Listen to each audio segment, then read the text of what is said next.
விஜய் ஒரு சோம்பேறி, விஜய் பொது வாழ்க்கைக்கு அன்பிட், விஜய் அரசியலுக்கு தகுதி இல்லாதவர், விஜய் மக்களை பற்றி கவலைப்படாதவர். அவங்க வார்த்தையெல்லாம் பாருங்க, சிஎம் சார் வேணா என்ன அடிங்க, நான் வீட்டுலதான் இருப்பேன் அப்படின்னு பேசுறாரு. அப்போ முழுக்க முழுக்க முழுக்க தாவேக்கா அந்த பிரச்சனையை அரசியல் கண்டென்ட்டா மாத்திக்கிட்டே இருக்காங்க.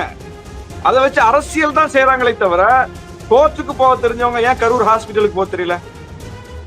மேக்கப்ப போட்டுட்டு ட்ரிம் பண்ணிட்டு 4 நாள் ஒத்திகை பார்த்துட்டு 4 நிமிஷம் பேசுற வீடியோல ஒரு துக்கம் இல்ல, ஒரு வருத்தம் இல்ல, ஒரு வலி வெளிப்படல. சிபிஐ என்கொயரி கேட்க தெரிஞ்சவங்களுக்கு வெளியே பேச தெரிஞ்சவங்களுக்கு அதுல அவங்க தரப்பு நியாயத்தை ஊடகங்கள்ல உட்கார்ந்து ஏன் பேச தெரியல? ராஜ்மோகன் எப்படி பேசுவாரு? ஏ அப்பா, ஏன் ஊடகங்கள்ல பேச மாட்டாங்க? இப்போ பேச்சாளர்கள் எங்க போனாங்க? விஜயோட கெரியரையும் முடிஞ்சிச்சு, விஜயோட அரசியலையும் முடிஞ்சிருச்சுன்னு ஒரு ப்ரொபகண்டா பண்ணிருக்கும் போது அந்த அளவுக்குலாம் எங்களை கீழே இறக்காதீங்க. இந்த மாதிரியான ஒரு துயரத்தை வைத்துத்தான் விஜய கார்னர் பண்ணணுங்கிற எந்த அவசியமும் எங்களுக்கு கிடையாது. எங்க எதிரியும் இல்ல விஜய் கிடையாது, அதை புரிஞ்சுக்கங்க. எத்தனை முன்னணி ஊடகங்கள் விஜய் புகழ் பாடிக்கிட்டு இருக்கு. ஏங்க ஒரு தலைவர் காலத்தாழ்வா வந்தா விஜய்க்கு எப்படிங்க லைவ் போட்டாங்க? ஒரு லைவ்ல ஒரு நெறியாளர், ஒரு செய்தியாளர் விஜய் இப்படி பண்ணது தப்பு, மக்கள் இங்க காத்து கிடக்குறாங்க பாருங்க, இந்த பாருங்கன்னு கேமராவை அந்த கூட்டத்துல காட்டினாங்களா? இந்த மன வேதனை வலிய நீங்க புரிஞ்சுக்காம அதுல அரசியல் பண்றாங்கன்னு சொல்றீங்களா? வழியில இருக்கவங்க பிளைட்டை பிடிச்சி டெல்லிக்கு போக தெரியுதுங்க. வழியில இருக்கவங்க முக்கியமான பிஜேபி தரப்பு ஆட்களை மறைமுகமா சந்திக்க தெரியுதுங்க.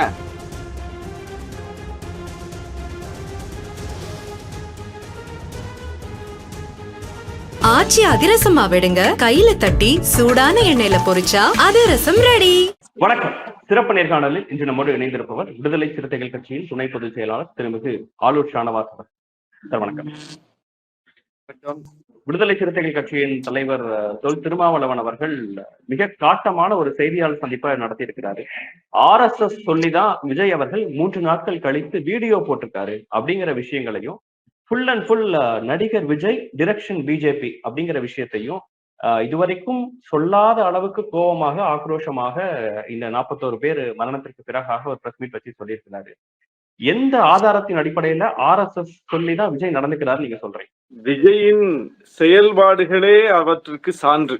விஜய் உண்மையிலேயே அவருடைய தொண்டர்களின் நலனை போற்றுபவராக இருந்திருந்தால், பேணுபவராக இருந்திருந்தால் அவர் எப்படி வெளிப்பட்டிருப்பார் என்பதையும், இப்போது அவர் எப்படி வெளிப்பட்டு கொண்டிருக்கிறார் என்பதையும் பார்க்கும்போது இதற்கு மிகப்பெரிய அளவுக்கு வாத பிரதிவாதங்கள்லாம் செய்ய வேண்டியதில்லை. அவருடைய செயல்பாடுகள் ஒவ்வொன்றும் அவர் யாருடைய கைக்கூலி, யார் ஏவி விட்டு அவர் இப்படி செயல்படுகிறார், அவரை பின்னிருந்து இயக்குபவர்கள் யார் என்பது ஒவ்வொன்றாக அம்பலமாகி வருகிறது. அவருக்கு Y+ பாதுகாப்பு கொடுக்கப்பட்ட போதே அது ஒரு மிகப்பெரிய சர்ச்சையானது. அவருடைய அரசியல் திமுகவை நோக்கி கூர்மையாக இருக்கக்கூடிய அளவுக்கு பாஜகவை நோக்கி இல்லை என்பது அவருடைய செயல்பாட்டில் இருந்தே தெளிவானது. ஏற்கனவே நம்ம பார்த்தோம்னா ஒரு பக்கம் அரசியல் எதிரின்னு திமுக சொல்றாரு, இன்னொரு பக்கம் கொள்கை எதிரின்னு சொல்றாரு. இப்ப அவர் ஒரு சிக்கலில் மாட்டிக்கொண்டிருக்கும் போது, அவருடைய தவறுகளால் இப்படி ஒரு நிலைக்கு வந்திருக்கும் போது, அவருடைய அரசியல் எதிரி அவருடைய தவறுகளை எக்ஸ்போஸ் பண்றதுல, அவர் அம்பலப்படுத்துறதுல ரொம்ப கூர்மையா இருக்காங்க திமுக கூட்டணி. நாங்களும் அதை பொது உலகத்திற்கு, வெளி உலகத்துக்கு கொண்டு போய் சேர்க்கிறோம். அப்போ ஒரு எதிரி தெளிவா இருக்காங்கல்ல, இன்னொரு எதிரி அவங்க என்னவா இருக்காங்கன்னு பாருங்க. அவங்க செயல்பாடு என்னவா இருக்கு? விஜயை எப்படியாவது காப்பாத்தி விட்டுறணும், விஜய் எப்படியாவது தப்பிக்க வச்சிடணும் என்பது போன்ற அவருடைய செயல்பாடு கரூர் சம்பவம் நடந்த நிமிடத்திலிருந்து இந்த நிமிடம் வரைக்கும் போயிட்டு இருக்கு. யாராவது ஒருத்தர் விஜய் இப்படி செஞ்சிருக்க கூடாது, தவறுன்னு சொன்னாங்களா பிஜேபியில இருந்து? யாராவது ஒருத்தர் கட்டுப்பாடுகளை மீறி விஜய் நடந்து கொண்டிருக்கிறார் அப்படிங்கிற உண்மையை பிஜேபியில இருந்து சொன்னாங்களா? எவ்வளவு தெளிவா பிஜேபி அவரை பொத்தி பாதுகாக்குது பாருங்க. அப்ப பிஜேபியினுடைய அஜெண்டா என்ன? சிறுபான்மையினர் வாக்குகள் தமிழ்நாட்டுல பிஜேபி எதிர் அணிக்கு மொத்தமாக போகுது. பாஜக மேல தமிழ்நாட்டு மக்களுக்கு ஒரு மிகப்பெரிய வெறுப்பு இருக்குது. பாஜகவுக்கு தமிழ்நாட்டுல மிகப்பெரிய எதிர்ப்பு இருக்குது. அந்த எதிர்ப்பு ஒருமுகப்படுது. அப்போ பாஜக எதிர்ப்பு பேசக்கூடியவர்கள் பெறக்கூடிய அந்த வாக்கை சிதறடிப்பது என்பது ரொம்ப முக்கியமான ஒரு அரசியல். அந்த அரசியலுக்கு பாஜக எதிர்ப்பு பேசுகிறவர்களை வைத்து அதை செய்ய முடியும். அப்போ கொள்கை எதிரி பாஜக டிக்ளேர் பண்ண வேண்டியது, அம்பேத்கர் பெரியாரினுடைய வழிகாட்டின் அறிவிக்க வேண்டியது, மைனாரிட்டி இஷ்யூ எல்லாம் கொஞ்சம் கையில் எடுத்து 4 அறிக்கை விட வேண்டியது, ஒரு இஃப்தார் நிகழ்ச்சியை நடத்த வேண்டியது, முஸ்லீம் வேடத்தை போட வேண்டியது. அப்ப இப்படிப்பட்ட செயல்பாடுகள், மாநில சுயாட்சி பேச வேண்டியது. பிஜேபி மாநில சுயாட்சிக்கு எதிரான கட்சி, விஜய் மாநில சுயாட்சி பேசுறாரு. பிஜேபி சிறுபான்மையினர் நலனுக்கு எதிரான கட்சி, விஜய் சிறுபான்மையினர் நலன் பேசுவார். பிஜேபி மாநிலங்களை ஒடுக்கக்கூடிய சட்டங்களை கொண்டு வரக்கூடிய கட்சி, அதெல்லாம் எதிர்த்து விஜய் அறிக்கை விடுவார். அப்போ பிஜேபியினுடைய செயல்பாட்டுக்கு நேர் எதிர் திசையில் பயணிப்பது போல ஒரு பாவனை காட்டிக்கொண்டு, இன்னொரு பக்கம் முழுக்க முழுக்க Y+ பாதுகாப்புல இருந்து அவருக்கு கட்சிக்குள்ள வந்து சேர்ந்தவர்கள்ல இருந்து ஒவ்வொருத்தரையா நீங்க ஆய்வு பண்ணி பாருங்க, அவங்க பின்னணியை பாருங்க, அவங்க எங்க இருந்து வந்தாங்கன்னு பாருங்க. எல்லா செயல்பாட்டிலையும் அவர் அம்பலப்பட்டு போனார். இன்னைக்கு ரொம்ப வெளிப்படையா, ரொம்ப வெளிப்படையா நீங்க ஒரு விஷயத்தை அணுகிற மாதிரியே வேறொரு கட்சியும் டெஃபினட்டா அணுக முடியாது. நீங்க இந்த விஷயத்துல விஜய் அவர்களை எக்ஸ்போஸ் பண்ணணும், அதுல அவர் செய்த குறைகள், 41 பேர் மரணத்திற்கு முதற் காரணமா அவர் தான் இருக்கிறாருங்கிற பல்வேறு விஷயங்கள்ல திமுகவும் திமுக கூட்டணியும் நீங்களே குறிப்பிட்ட மாதிரி அவருடைய அரசியல் எதிரிகள் சொல்றாங்க, அதை நீங்க சொல்றீங்க. ஆனா இந்த இடத்துல 41 பேர் உயிரிழந்திருக்கும் போது அரசியல் செய்யக்கூடாது அப்படிங்கிற ஒரு எண்ணத்துல இருந்து பாஜக அதை அணுகுது அப்படின்னு நம்ம புரிஞ்சுக்க கூடாதா? ஒரு விஷயத்துல உங்களோட நிலைப்பாடு எடுத்து அவங்க பேச டெஃபினட்டா மாட்டாங்க. விஜய்க்கு ஆதரவா நிக்கல, இந்த இடத்துல அவரும் 41 பேர் இறந்திருக்கணும்னு நினைச்சிருக்க மாட்டாங்க, அவரும் ஒரு பெயின்ல இருப்பாரு, உடனடியா வரமாட்டாங்கன்னு அவர் மேல ஒரு சின்ன கரிசனத்தோட மனிதாபிமானத்தினால பேசின ஒரு விஷயத்த பாஜக சப்போர்ட் பண்ணுது அப்படின்னு நீங்க சித்தரிக்கிறது சரியா? அதனாலேயே விஜய் பாஜகவின் பி டீம்னு நீங்க சொல்றது சரியா? அதனால சொல்லல. விஜய் வந்து அன்றைக்கு சம்பவம் நடந்த உடனேயே அதை கரிசனத்தோடு பார்த்தது எங்க தலைவர், இன்னும் பல தலைவர்கள். முதலமைச்சர் வீடியோ போட்டாரா, என்ன சொன்னாரு? எந்த தலைவரும் தன்னுடைய தொண்டர்கள் வந்து இப்படி வந்து பலியாகணும்னு விரும்ப மாட்டார்கள்னு சொன்னார். அப்ப அதுதான் கரிசனத்தோட பார்க்கிறது. விஜயின் பக்கம் இருக்கிற ஒரே ஒரு நியாயம், அந்த நியாயத்தை கூட ஏறெடுத்து பார்த்து அதன் பக்கம் நின்று பேசியது யாருன்னா எங்க தலைவர் பேசினாரு, முதலமைச்சர் பேசினார், எல்லாரும் பேசணும் நாங்க. அப்படி இருக்கும்போது அங்க எங்க பிரச்சனை வருதுன்னா, அந்த கட்சியே அந்த பிரச்சனையை கைவிட்டுட்டு ஓடி போச்சு. அங்கதான் விமர்சனம் வருது. அங்கதான் வந்து நாங்கெல்லாம் விமர்சனத்தை வச்சோம். விஜய் போனாரு, சரி, அதுக்கு நீங்க வந்து காரணம் சொல்றீங்க. ஆனால் அந்த கட்சியே ஏங்க காணாம போச்சு? மாவட்ட செயலாளர் ஏன் ஓடி போனாரு? ஆனந்த் ஏன் ஓடி போனாரு? ஆதவ அர்ஜுன் ஏன் ஓடி போனாரு? சிடி நிர்மல்குமார் ஏன் ஓடி போனாரு? எல்லாரும் அந்த கட்சியினுடைய மொத்த கட்டமைப்பு இந்த நிமிடம் வரை எங்க இருக்காங்கன்னு தெரியல. அனுபவமற்றவர்கள் இந்த விஷயத்தை எப்படி ஹேண்டில் பண்ணணும், அவங்களுக்கும் திடீர்னு நடந்த ஒரு ஷாக் எப்படி டீல் பண்ணணும்னு தெரியல அப்படிங்கிற ஒரு ஆங்கிள் இருக்கு. ரொம்ப கவனமா பாருங்க, ரொம்ப கூர்மையா, ரொம்ப தெளிவா வெளிப்படுறாங்க. அதாவது தங்களை காப்பாற்றிக் கொள்வதில் வெல் எக்ஸ்பீரியன்ஸ் ஒரு கேண்டிடேட் எப்படி வெளிப்படுவாரோ அப்படி வெளிப்படுறாரு. கோர்ட்டுக்கு போறாங்க, சிபிஐ என்கொயரி கேக்குறாங்க, கோர்ட் வாசல்ல நின்னு வேற எங்கெல்லாமோ செத்து போனவங்க எல்லாம் கொண்டு போய் அங்க போட்டுட்டு இங்கதான் செத்தாங்கன்னு சொல்லுவீங்க, சொல்ல மாட்டீங்களா அப்படின்னு கேக்குறாங்க. அவங்க வார்த்தையெல்லாம் பாருங்க, சிஎம் சார் வேணா என்ன அடிங்க, நான் வீட்டுலதான் இருப்பேன் அப்படின்னு பேசுறாரு. அப்போ முழுக்க முழுக்க முழுக்க தாவேக்கா வந்து அந்த பிரச்சனையை அரசியல் கண்டென்ட்டா மாத்திக்கிட்டே இருக்காங்க. அதை வச்சு அரசியல் தான் செய்யறாங்களே தவிர கோர்ட்டுக்கு போக தெரிஞ்சவங்க ஏன் கரூர் ஹாஸ்பிட்டலுக்கு போக தெரியல? சிபிஐ என்கொயரி கேட்க தெரிஞ்சவங்களுக்கு வந்து வெளியே வந்து பேச தெரிஞ்சவங்களுக்கு அதுல வந்து அவங்க தரப்பு நியாயத்தை ஊடகங்கள்ல உட்கார்ந்து ஏன் பேச தெரியல?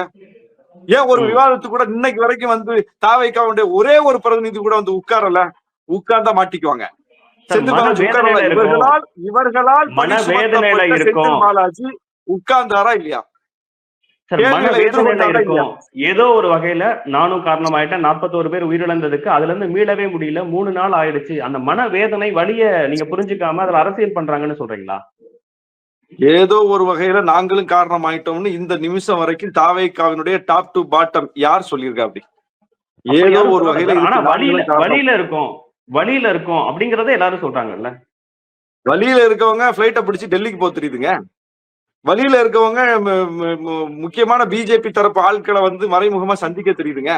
வழியில இருக்கவங்களுக்கு வந்து சென்னை உயர் நீதிமன்றத்துல போய் நிக்க தெரியுதுங்க. வழியில இருக்கிறவங்க வந்து மதுரை உயர் நீதிமன்றத்தை நாட தெரியுதுங்க. வழியில இருக்கிறவங்க வீடியோ போட்டு சிஎம் மீது குற்றச்சாட்டு வைக்க தெரியுதுங்க. வழியில இருக்கிறவங்க எந்தவித சான்றும் இல்லாமல், ஒரே ஒரு வீடியோ ஃபுட்டேஜ் ஆதாரமும் இல்லாமல், எந்தவித முகாந்திரமும் இல்லாம செந்தில் பாலாஜியை கார்னர் பண்ண தெரியுதுங்க. இவ்வளவு தெரிஞ்சவங்களுக்கு நீங்க அங்கதான் போகல, கரூருக்கு போகல, பாதிக்கப்பட்டவங்களை சந்திக்கல, காயமடைந்தவர்களை போய் பார்க்கல, இறந்தவர்கள் வீட்டுக்கு போய் அஞ்சலி செலுத்தல, எல்லாமே சரி. சரியா? அவங்க பார்வையில இருந்து அங்க நிலைமை பதற்றமா இருக்கு, இவங்களால போக முடியல, மனவேதனையில இருக்காங்க. ஓகே. நீங்க வழக்கமா ஒண்ணு செய்வீங்களா? விஜயுடைய வழக்கமான அரசியல் என்ன? ஒவ்வொரு தலைவர்களின் நினைவு நாளுக்கும் பிறந்த நாளுக்கும் அவருடைய அலுவலகத்துல ஒரு போட்டோ வச்சு ஒரு மாலையை போடுவார்ல, அங்க இருக்கக்கூடிய சிலைகளுக்கு, தலைவருடைய சிலைகளுக்கு ஒரு மாலையை போடுவார்ல, தன்னுடைய வீட்டுல வர வச்சு பாப்பார்ல.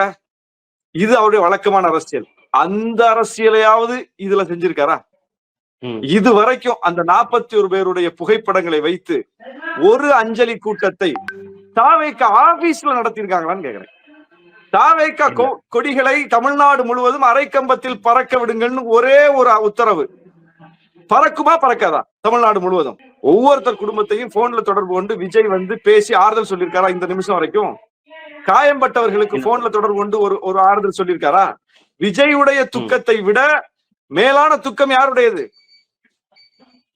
தன்னுடைய சந்தித்தவர்களினுடைய துக்கம் தான் அங்க முதன்மையானது. விஜய் வந்து வீட்டுல உட்கார்ந்துருக்காரு. விஜய் வந்து வீட்டுல உட்கார்ந்துருக்காரு. வீட்டுல இருந்து இன்னொரு வீட்டுக்கு டெய்லி போயிட்டு வேற வர்றாரு. பனையூர்ல இருந்து பட்டணமாக்கம் போனார், பட்டணமாக்கத்துல இருந்து பனையூர் வர்றாரு. அவர் ஒண்ணும் முடங்கி இல்ல, வீட்டுல படுத்துக்கிட்டு இல்ல, செயல்படுறாரு, இயங்குறாரு. ஒரு இடத்துல இருந்து இன்னொரு இடத்துக்கு போயிட்டு வந்துட்டு இருக்காரு. ஆதவ அர்ஜுனா ஒரு இடத்துல இருந்து இன்னொரு இடத்துக்கு போயிட்டு வந்துட்டு இருக்காரு. ஊரா தலைமறைவா இருக்காரு ஆனந்த். என்ன பிரச்சனை உங்களுக்கு? ஏன் வந்து சட்டத்தை எங்க கொடுத்த இடத்துல போய் பேசினதை தவிர நாங்க எந்த தப்பும் பண்ணல. ஆனா எங்க ட்வீட் போடுறவங்க மேல நடவடிக்கை எடுக்கிறீங்க, மாவட்ட செயலாளர் மேல நடவடிக்கை எடுக்கிறீங்க, இன்னொருத்தர் அரெஸ்ட் பண்றதுக்கு தனிப்படை அமைச்சிருக்கிறீங்க. இதெல்லாம் ரொம்ப எக்ஸ்ட்ரீம் இல்லையா? அப்படிங்கிற அந்த தாவேகாவினரின் பார்வை. விஜய் அவர்களே சொல்றாரு, எங்களுக்கு கொடுத்த இடத்துல போய் நாங்க பேசினதை தவிர எந்த தப்பும் செய்யலன்னு. கொடுத்த இடம்னா இவங்க அதை வாங்கியிருக்காங்கன்னா அதுக்கு இன்னொரு பொருள் இருக்குல்ல. அவங்க கொடுத்த இடம், இவங்க ஒப்புக்கொண்டு வாங்கிய இடம். அப்போ அவங்க கொடுத்திருக்காங்க, இவங்க ஒப்புக்கொண்டு வாங்கியிருக்காங்க, ரெண்டும். அப்போ அங்க வந்து ஒரு மியூச்சுவல் அண்டர்ஸ்டாண்டிங்ல தானே அந்த இடம் வந்து ஒரு முடிவுக்கு வந்திருக்கு. அந்த இடம் எப்படி முடிவுக்கு வந்துச்சு? அந்த இடம் அரசாங்கம் வந்து கேட்டிருக்காங்க, போலீஸ் இந்த இடத்தை சொல்லுது. ஓகே, நாங்க இந்த இடத்தை எடுத்துக்கிறோம்னு அவங்க சொல்லி ஒப்புக்கொண்டாதானே அங்க வந்து பிக்ஸ் பண்ணப்படும். அப்போ அங்க 2 பேருக்கும் பங்கு வந்துருச்சுல. காவல்துறை இந்த இடத்தை எடுத்துக்கீங்கன்னு சொல்லுது. சரி, இந்த இடத்தை நாங்க எடுத்துக்கிறோம்னு ஒப்புக்கொண்டு கையெழுத்து போட்டு அவங்க வாங்கிக்கிறாங்க. வாங்கிட்டு அவங்கதான் அந்த இடத்தை அறிவிக்கிறாங்க. வேலுச்சாமிபுரமா? வேலுச்சாமிபுரத்தில் விஜய் இத்தனை மணிக்கு பேசுவார் அப்படின்னு அறிவிச்சது காவல்துறையா? அரசாங்கமா? திமுகவா? பொதுச் செயலாளர் முதலமைச்சர் ஸ்டாலினா?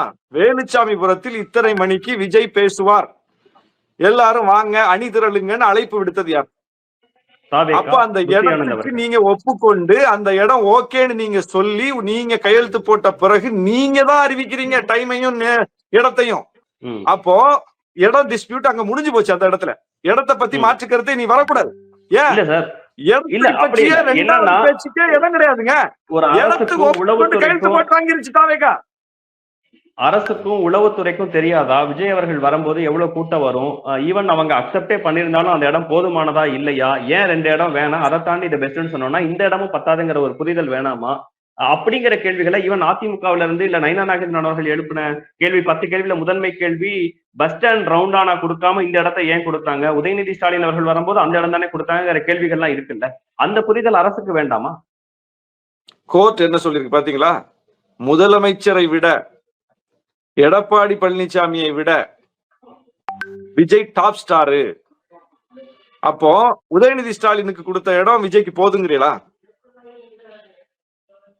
இதை விட அது பெரிய இடம், அந்த இடத்தையாவது கொடுத்திருக்கணுமேங்கிற கேள்வி நயினார் அவர்கள் எழுப்புறாரு. அதிமுகவின் நீங்க உங்க ஊடகம் உட்பட எல்லா ஊடகமும் போய் அந்த ரவுண்டானால எவ்வளவு பேர் நிக்கலாம், இந்த ரவுண்டானால எவ்வளவு பேர் நிக்கலாம், இந்த ஜங்ஷன்ல எவ்வளவு பேர் நிக்கலாம், கரூர்ல இந்த இப்ப ஒதுக்கப்பட்ட 80 அடி சாலையில 2 வழி பாதை இருக்குது, அதுல எவ்வளவு பேர் நிக்கலாம் அப்படிங்கறத தெள்ள தெளிவா சொல்லிட்டாங்க. அப்ப இடத்துல டிஸ்பியூட் இல்ல.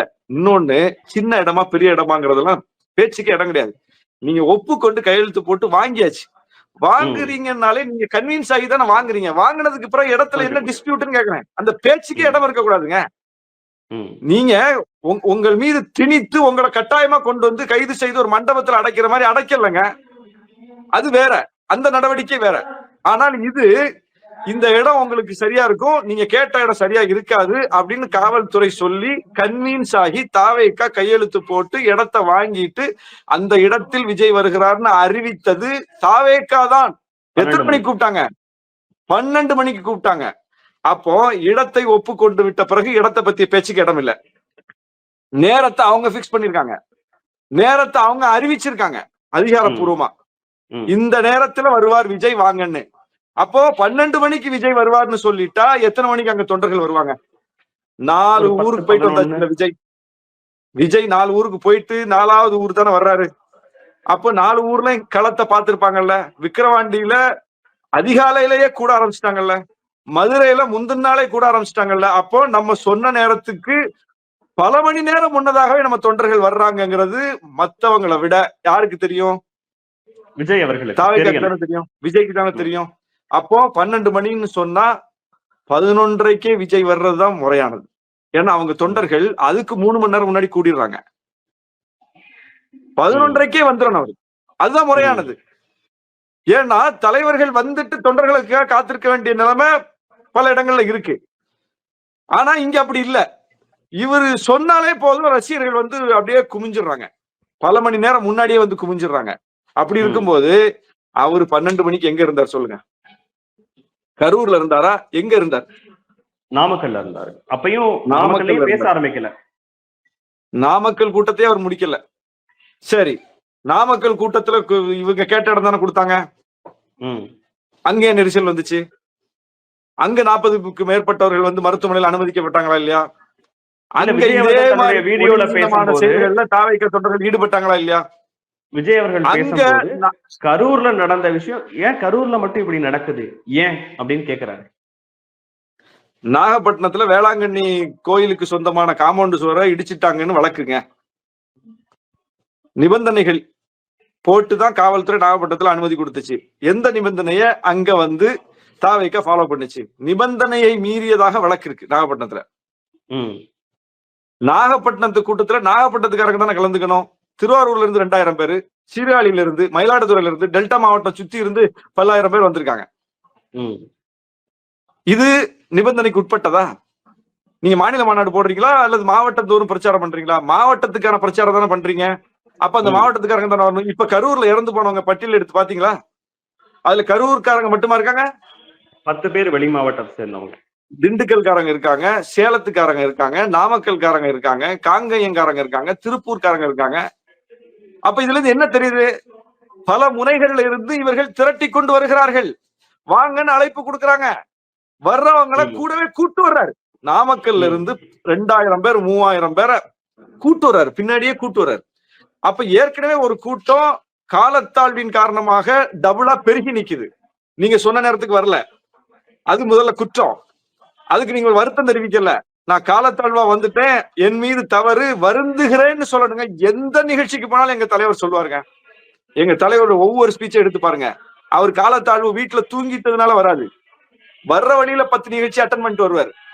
அன்எக்ஸ்பெக்டடா ஒரு நிகழ்ச்சிக்கு போயிட்டு இருப்பாரு, ரைட்ல திருப்பி அண்ணா வந்து ஏற்கனவே நம்ம தோழருடைய அப்பா இறந்து போயிட்டாரு, அந்த படத்தை திறந்து வச்சுட்டு போயிருங்கண்ணே. அண்ணா இங்க ஒரு குழந்தை பிறந்திருக்கு, ஒரு பேர் வச்சுட்டு போயிருங்கண்ணே.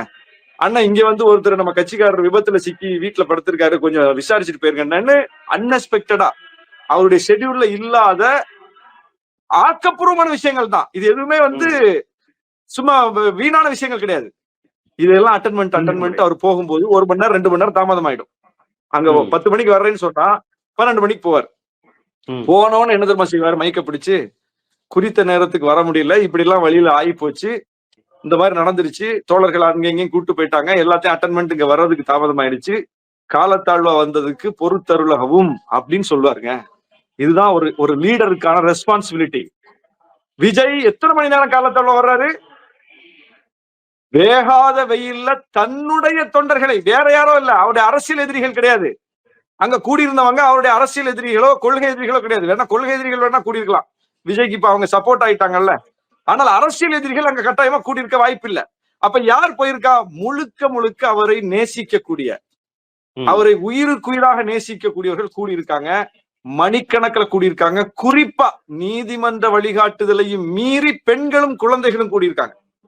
பெண்களும் குழந்தைகளும் வரக்கூடாது நீதிமன்றம் சொல்லிருக்கல. இப்படிப்பட்ட கூட்டத்துல அவங்களை கொண்டு வராதீங்க அப்படின்னு இன்ஸ்ட்ரக்ஷன் கொடுத்திருக்குல்ல நீதிமன்றம். தெளிவாதானே இதுக்கு முன்னாடி நடந்த வாத பிரதிவாதத்துல சொல்லியிருக்கு. அப்படி இருக்கும்போது அவ்வளவு பெண்கள், இந்த பட்டியல் எடுத்து பாருங்க, இறந்து போனவர்கள்ல குழந்தைகள், எத்தனை குழந்தைகள், எவ்வளவு பெண்கள். அப்ப நீதிமன்றம் இவங்க எல்லாம் வரக்கூடாதுன்னு சொல்லி இவங்க எல்லாம் எப்படிங்க வந்து இறந்து போறாங்க? எதுலதான் வந்து அவர் பின்பற்றி இருக்காரு நிபந்தனைய? அப்போ காலத்தாழ்வு ஏற்பட்டுருச்சு. அப்ப காலத்தாழ்வு ஏற்படுது 8:45 தான் நீங்க சென்னை விட்டு கிளம்புறீங்க. 12 மணின்னு சொல்லி 7 மணிக்கு வர்றீங்க. இந்த கூட்டம் அங்க என்ன செய்யும்? இந்த பெண்கள் இவ்வளவு பேர் கூடியிருப்பாங்களா? அவங்களுடைய இயற்கை தேவைகளுக்கு அவங்க என்ன செய்வாங்க? தண்ணி குடிக்கிறதுக்கு அவங்க என்ன செய்வாங்க? சாப்பிடுறதுக்கு அவங்க என்ன செய்வாங்க? இதை யோசிச்சாதானங்க ஒரு கட்சி, இதை யோசிச்சாதானே ஒரு தலைவர். நீங்க உங்க பாதுகாப்புக்கு அவ்வளவு விஷயம் யோசிக்கிறீங்கல்ல, ரேம்ப் வாக்கு அவ்வளவு ஹைட்டா போடுறீங்கல்ல, யாரும் ஏறிடக்கூடாதுன்னு 25 பவுன்சரோட வர்றீங்கல்ல, அதையும் மீறி ஏறிட்டா அதை தடுக்கிறதுக்கு கிரீஸ தடவுறீங்கல்ல. இதெல்லாம் விஜய்க்கான பாதுகாப்பு ஏற்பாடுகள். எவ்வளவு கவனமா எவ்வளவு நுணுக்கமா செய்றீங்க. முந்தின நாளே வந்து அந்த ஏரியால தங்கி இருந்து கேரவேன்ல வந்து இறங்குறீங்கல்ல, அல்லது எந்த வண்டியில விஜய் போறாருன்னு தெரியாத அளவுக்கு ஒரு சாதாரண வண்டியில போய் இறங்குறீங்கல்ல. இவ்வளவு முன்னேற்பாட்டோட உங்க விஷயத்துல இருக்கீங்க. இப்ப இந்த சம்பவத்துக்கு பிறகும் கூட உங்களை பாதுகாக்கிறதுக்கு கரெக்டா கோர்ட்டுக்கு போறீங்க, சிபிஐ என்கொயரி கேக்குறீங்க, முதலமைச்சரை குற்றம் சுமத்தி வீடியோ வெளியிடுறீங்க. உங்க விஷயத்துல அவ்வளவு கவனமா இருக்கீங்க உங்களை பாதுகாக்கிறதுக்கு. அப்போ மக்களை பாதுகாப்பதற்கு, உங்கள் தொண்டர்களை பாதுகாப்பதற்கு ஒரு தண்ணி பாட்டில் கொடுத்தீங்களான்னு செந்தில் பாலாஜி கேட்கறது நியாயமா இல்லையா? திமுக 30 விழால வந்து தண்ணி பாட்டில் ஏன் கொடுக்கலன்னு தாவேக்காவை நோக்கி கேட்க முடியுமாங்க? அரசாங்கத்தை நோக்கி கேட்க முடியுமா? ஃபூலிஷா இருக்காது, முட்டாள்தனமா இருக்காது, அறிவுக்கு பொருந்தும் அது. 30 விழா நடந்துச்ச கரூர்ல, ஏன் தண்ணி பாட்டில் வந்து அரசாங்கம் கொடுக்கவில்லை? இவ்வளவு பேர் லட்சம் பேர் கூடுவாங்கன்னு காவல்துறைக்கு தெரியாதா? ஏன் வந்து 30 விழாவுக்கு வந்து தண்ணி பாட்டில் ஏற்பாடு பண்ணல அப்படின்னு காவல்துறையை கேட்டா எப்படி இருக்கும்? எப்படி இருக்கும்? அப்படி காவல்துறையை நோக்கி யாராவது அன்னைக்கு கேட்டிருந்தா மொத்த திமுகவையும் எவ்வளவு பேர், எத்தனை ஒப்பீனியன் மேக்கர்ஸ் வந்து என்னென்ன பேச்சு பேசியிருப்பாங்க திமுக நோக்கி. ஏன்டா உன் கட்சி கூட்டம் நடத்துறதுக்கு அரசாங்கம் தண்ணி கொடுக்கணுமா? எவ்வளவு பேர் கேட்டிருப்பாங்க. ஒருத்தராவது கேட்டாங்களா? நடுநிலையாளர்கள்னு சொல்லிக் கொள்ளுவாங்க. ஏன் தண்ணி ஏற்பாடு பண்ணல, ஏன் உணவு ஏற்பாடு பண்ணல, ஏன் லேட்டா வந்த? நேரம் ஆக ஆக காலேஜை விட்டு வந்தவங்க, ஸ்கூலை விட்டு வந்தவங்க, வேலைக்கு போயிட்டு வந்தவங்கன்னு கூட்டம் பல மடங்கு பெருகுங்க. விஜய் பார்க்கிற ஆர்வத்துல செந்தில் பாலாஜி ஒண்ணு சொன்னார் பாருங்க, ஒரு பையனுக்கு அவர் தான் எல்லா உதவியும் செஞ்சிருக்கிறாரு, அவருக்கு தெரிஞ்ச குடும்பம், அந்த பையன் அங்க போயிருக்கான், பார்க்கணும்னு போனோம், விஜய் பார்க்கணும்னு போனோம். அவருக்கு நெருக்கமான குடும்பத்திலிருந்து விஜய்க்கு ஓட்டு போடணும்னு போகல, விஜய் பார்க்கணும்னு போனோம். இந்த மாதிரி நிறைய பேர் வந்திருக்காங்க. அப்போ இப்படி மக்கள் வந்து குழுமும் போது அவங்களுக்கான அடிப்படை ஏற்பாடு என்ன? இதை யார் செய்யணும்? காவல்துறை நோக்கி கேள்வி கேட்கறது நியாயமா?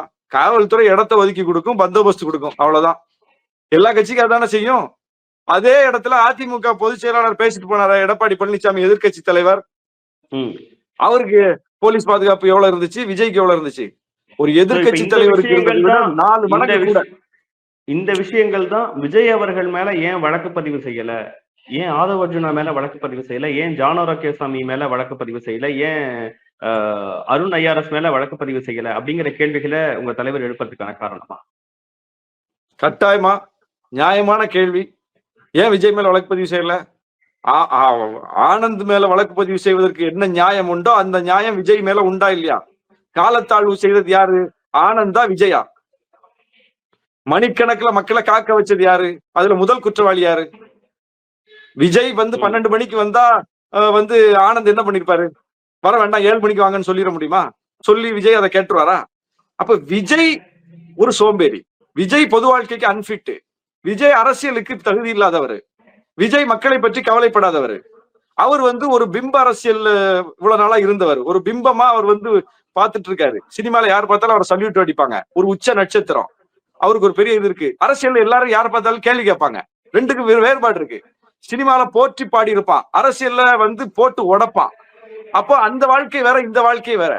இந்த ரெண்டுக்கும் வந்து அவருக்கு வந்து அந்த ஒத்து வரல, செட் ஆகல. சினிமால நீங்க நினைச்ச நேரம் போலாம், நினைச்ச நேரம் வரலாம், உங்களை யாரும் கேள்வி கேட்க போறது இல்லை. நீங்க உச்ச நட்சத்திரம், உங்களுக்கு ஏற்ப அங்க வந்து எல்லாத்தையும் பிக்ஸ் பண்ணுவாங்க. அரசியல்ல உங்களுக்கு ஏற்ப எல்லாத்தையும் பிக்ஸ் பண்ண முடியாது.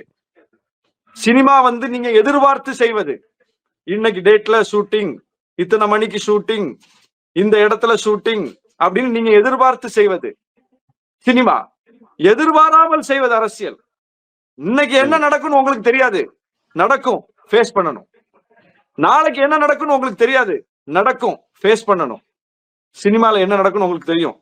27ஆம் தேதி ஆடியோ லான்ச்னா பிக்சிங், இத்தனாம் தேதி படம் ரிலீஸ்னா பிக்சிங், எந்த ஊர்ல எந்த தியேட்டர்ல போய் நீங்க காட்சி தர போறீங்க பிக்சிங், இந்த படத்துக்கு 6 மாசம் கால் ஷீட் பிக்சிங், அடுத்த படத்துக்கு அடுத்த 6 மாசம் கால் ஷீட் பிக்சிங். அரசியல் அப்படி பிக்ஸ் பண்ண முடியாது. என்ன நடக்கும்னே தெரியாது. என்ன நடந்தாலும் ஃபேஸ் பண்ணணும், என்ன நடந்தாலும் களத்துக்கு போகணும், என்ன நடந்தாலும் மக்களை சந்திக்கணும். இதுக்கு விஜய்க்கு செட் ஆகாது. அதுதான் இங்க பிரச்சனை. அதனாலதான் அவங்களால வந்து பாருங்க, கூடயே இருந்தவர் தான் ஆதவ் அர்ஜுனா அவர்கள். அவரு தான் இப்ப போய் கூட இருக்கிறார். இப்படி பலதரப்பட்ட மக்கள், அதிமுக இருந்து போனவர் சிடிஆர் நிர்மல்குமார், இப்படி பலதரப்பட்ட ஒரு அதிகாரியா இருந்தவர் அருண். ஆனா திருமாவளவன் அவர்கள் குறிப்பிடும் போது கூட இருக்கிறவங்க எல்லாருமே வலதுசாரி சிந்தனை உடையவங்க, இப்படிப்பட்டவங்க எல்லாம் கூட வந்திருக்காங்க, டிரெக்ஷனே பாஜக தான் பண்ணுதுன்னு இதை ஒரு வாய்ப்பா பயன்படுத்திட்டு பாஜகவினர் ஆதரவா சொன்ன ஒரு காரணத்துக்காக வேற ஒரு எல்லையில வச்சு நீங்களே அரசியலுக்கு வரும்போது பாஜக எதிர்க்கிறத வந்து வரவேற்கிறேன்னு சொன்ன திருமாவளவன் அவர்கள் விடுதலை சிறுத்தைகள் கட்சி இதை வேற ஒரு எல்லையில வச்சு அவர் அரசியலுக்கே அனுப்பிட்டுங்கிற வார்த்தைகள் எல்லாம் பயன்படுத்துறாரு. சிடிஆர் நிர்மல்குமார் பாஜக இருந்து அதிமுகவுக்கு போயிட்டு தாவைக்காக்கு வந்திருக்காரு.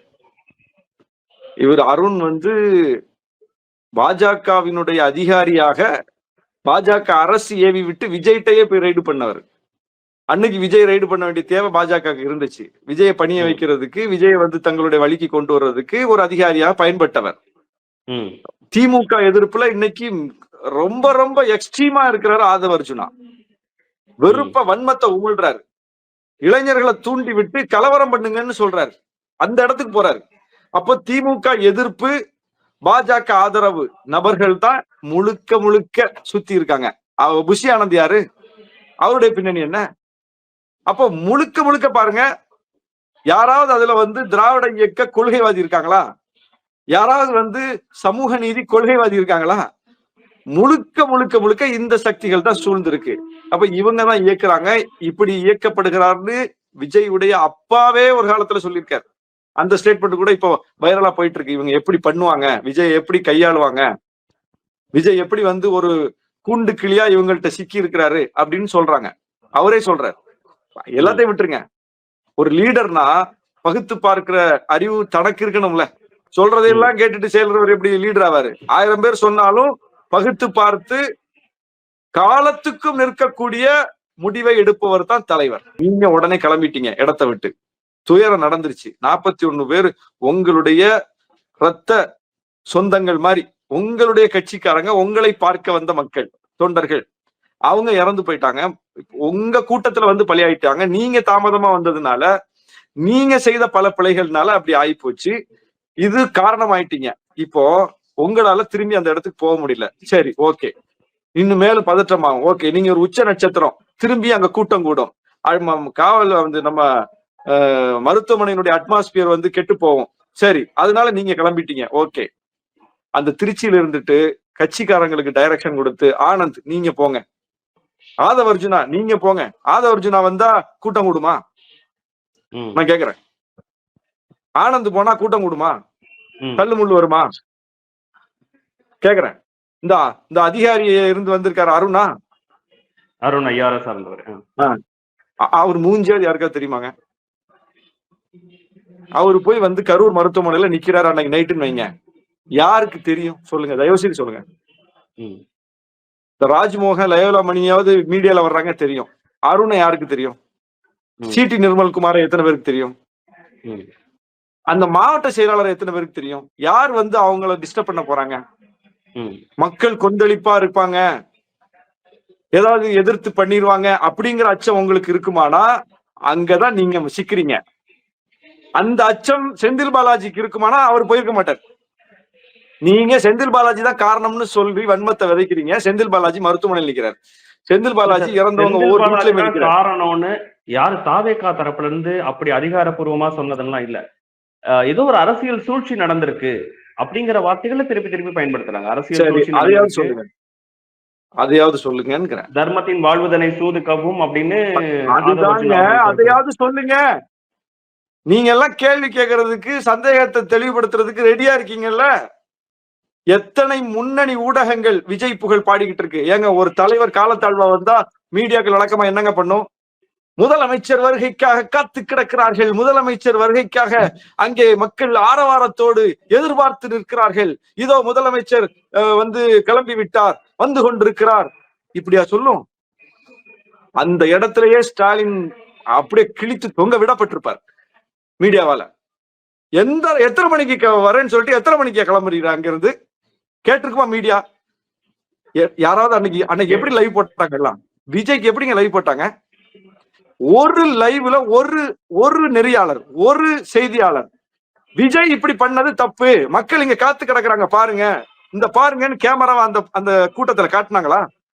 வாடி வதங்குறாங்க பாருங்க மக்கள். எத்தனை மணி நேரங்க ஏங்க? இத அன்னைக்கே மீடியா செஞ்சிருந்தா அன்னைக்கே இந்த பிரச்சனை வெளியே வந்திருக்குங்க. ஒரு மீடியா கூட கேட்கல. அதாவது காலத்தாழ்வு செய்வதை விஜயினுடைய ஒரு வலிமையாக காட்டினாங்க.